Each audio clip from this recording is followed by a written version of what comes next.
You know, when I first started reading about the Olympics in the late 1960s, as a 4 and 5 year old growing up in northern New Brunswick, one thing really stood out for me: the Melbourne Olympics, because the equestrian events couldn't be held there, held in Stockholm, and the '68 altitude Olympics held in Mexico City, where records and long-standing track and field accomplishments were falling like hotcakes.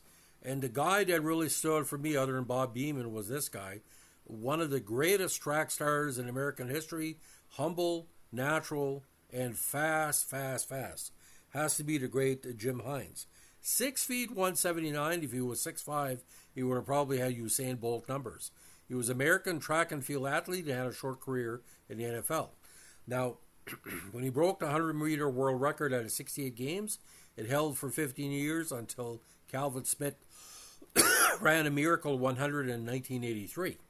Again, in '68, he became the first man to officially break the 10-second barrier in 100 meters and won individual and relay gold at the Mexico City Games.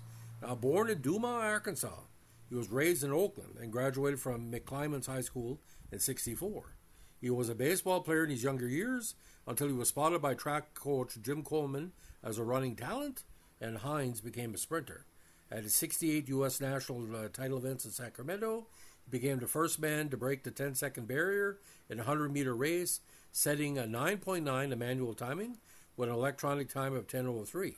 Two other athletes, Ronnie Ray Smith behind him, who came in at 10:13, and Charles Green in the other semifinal, 10.09, having the same official clocking. Hines, there is videotape of that race if you can find it. He just burning up the track. That evening on June 20th, '68, at U Stadium, has been dubbed by track and field historians as the Night of Speed. Now, the Night of Speed has a very unique part in occurrence. It was a rare event when three men set the world record 100 meters in the same track meet. On Thursday, June 20th, two semifinal races were held as part of a AAU national title event at U Stadium in Sacramento. At the time, the world record in 100 meters was 10 seconds, hand time, set and equaled over the years by Armin Harry of Germany, Harry Jerome of Canada in 1960, Horacio Estevez of Venezuela, and Bob Hayes, United States in '64, Jim Hines and Anika Figueroa of Cuba in '67, and by Paul Nash of South Africa and Oliver Ford, U.S. earlier in '68. Now, earlier today, with the maximum allowable wind of 2 meters per second, Roger Bambuck, France, and Charles Green had again tied the world record at 10. With an 80 wind of 0.8 meters per second, 2.9 kilometers, Hines won the first semi, timed in 9.9 to set the new world record. But in second place, Ronnie Ray Smith was also credited with the same time, equaling the world record. Minutes later in the second semifinal, with a 3.2 kilometer aiding wind, Green was also given the same time.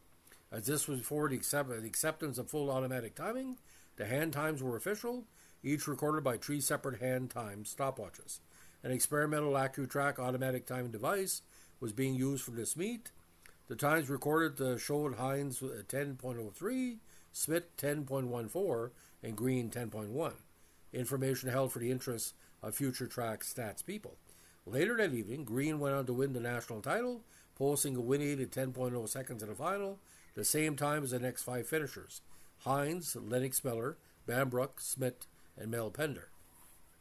Now, less than 4 months later, with the assistance of an altitude of Mexico City at '68 Olympics, Hines improved the record to 9.95, winning the gold medal on October 14th, which became the first accepted full automatic time world record accepted when the IAAF adopted such times in '77. At those same Olympics, Green took the bronze medal in all three teams, with Mel Pender to win the gold in the 4x100 relay and world record time. Over the next 8 seasons, before the IAAF changed the record criteria, 6 more individuals tied to 9.9. The automatic 9.95 was not surpassed until 1983, when Calvin Smith again ran 9.93, again at an altitude exceeding 7,000 feet at the U.S. Air Force Academy near Colorado Springs. It is worth noting that Bob Hayes was timed at 9.9 seconds 4 years earlier in the final of the 164 Olympics in Tokyo. The official time was given as 10 seconds because of an idiosyncratic method of measuring the hand times, which were only used at that Olympics. Now, getting back to Hines. Now, Hines, again, at the time, found himself in a tense situation as a black athlete with racial riots going on in his home country and a threat of a boycott by the black athletes of the U.S. team, who were disturbed by the controversial idea of admitting apartheid South Africa to the Games and revelations linking the head of the IOC, Avery Brundage, to a racist and anti-Semitic country club. Hines reached the 100 final and won it with a time of 9.89 appearing on the screen, later corrected to 9.95.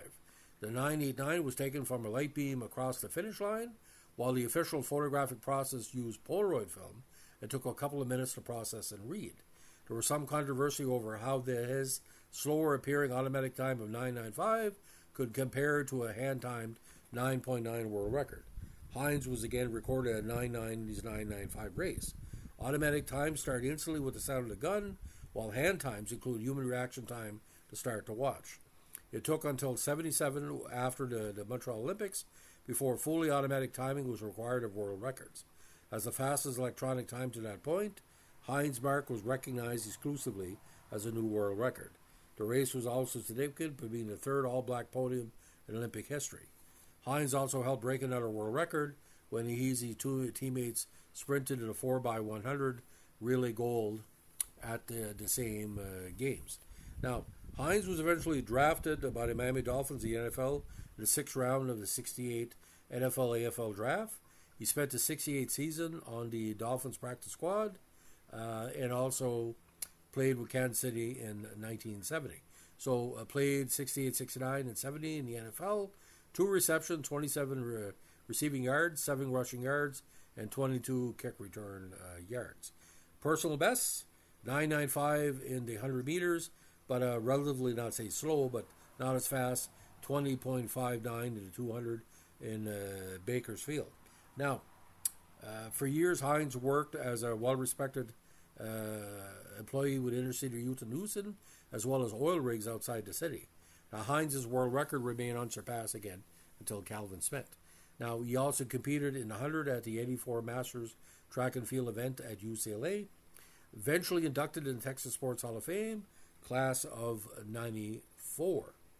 Now, also inducted in the Texas Track and Field Coaches Hall of Fame, class of 2016. Unfortunately, he passed away in Hayward, California on June 3rd, 2023 at the age of 76. Still not in the U.S. Olympic Hall of Fame. He should be, because he changed the way we looked at the race and he broke the magic barrier. So, ladies and gentlemen, Jim Hines, what a talent for running, what a talent for the 100 meters.